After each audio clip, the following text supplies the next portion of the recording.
Audio Jungle.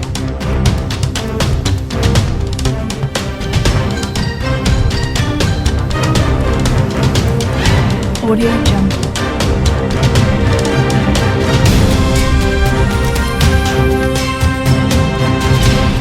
Audio Jungle.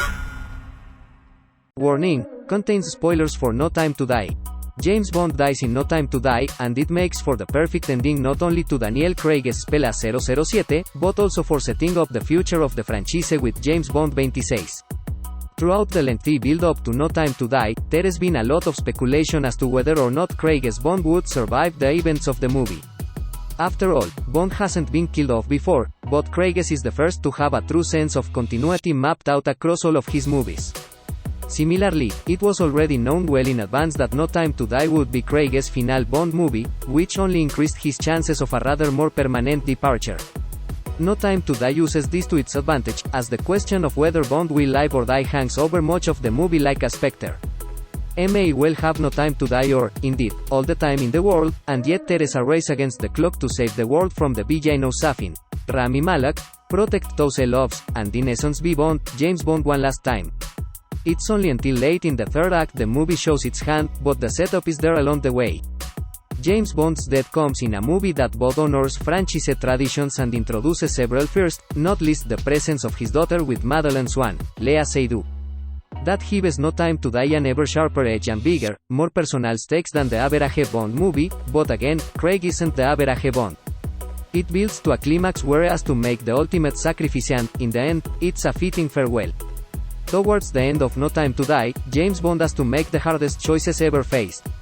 Safin injects him with a nanobot virus that's specifically coded to Madeleine's DNA, meaning that while Bond could still live his life relatively normal in terms of health and longevity, the virus would not kill him. Basically, he'd never be able to touch either Madeleine or their daughter, Matilde, ever again. It's a testament to how Craig's Bond has changed across his arc that this is such a hard choice. While previous Bonds have married or fallen in love, there aren't too many for whom this would ever be a real consideration or treat.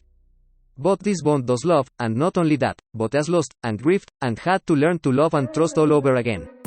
The weight of that is a major factor in Bond's decision to die in No Time to Die. Ultimately, Bond not being to touch his daughter or the woman he loves ever again would be too much.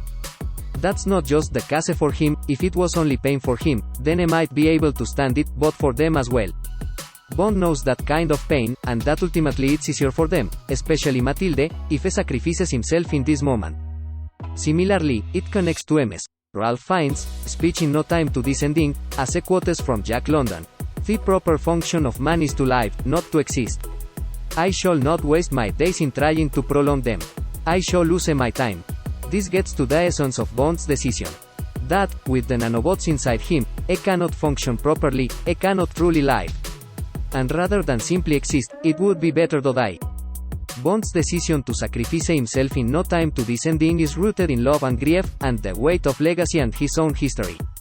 These are themes that run across not only the movie, but Craig's best outings as Bond. The idea of love and trust connects back to Vesper Lynd, Eva Green, and her death in Casino Royale. The notions of Bond's legacy, of who he is and what is left behind, stems from Skyfall and is addressed again by Safin here.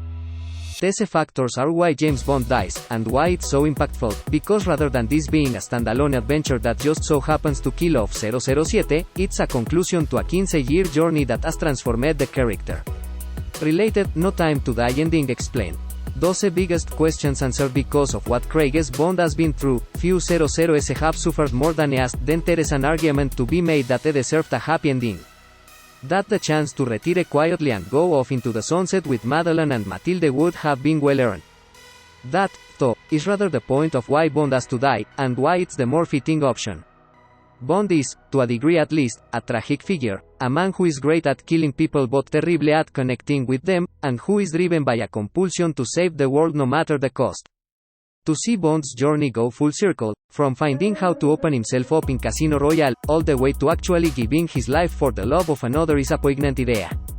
In particular, for that to be so rooted in him becoming a father and what that means, to have someone else in his life so worth fighting, and dying for, is a decision that only Craig's Bond could have made. It ensures, too, that his legacy will live on, as MI6 remembers him and Madeleine tells their daughter all about the kind of man James Bond was.